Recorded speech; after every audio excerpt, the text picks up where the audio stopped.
Hey, this is Joan. In this video, we're going to look at basic preferences for Fusion360. You'll see we have the Z-axis up. We can rotate it to be Y-axis up. So when you're using the help videos that you've been using from PreQs and other guys, Duzan, they usually have it Y up. It makes it easier to follow along with the help videos.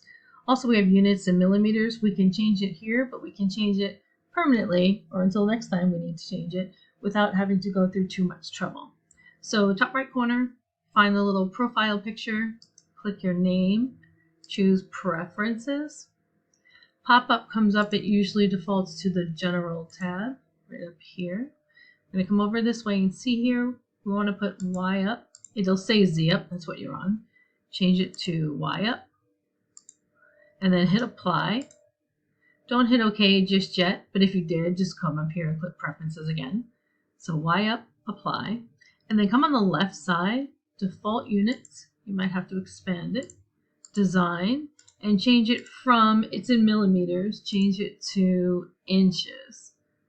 So I can get it, and then hit apply, and OK. Now you won't see any changes on any part that you're on or anything you made previously. It still says millimeters, it's still Z up. It feels frustrating, but all you have to do is top right, click new design, and then all the designs going forward will have your inches, left side, and Y up. So now you can follow along with the videos. I hope this was helpful.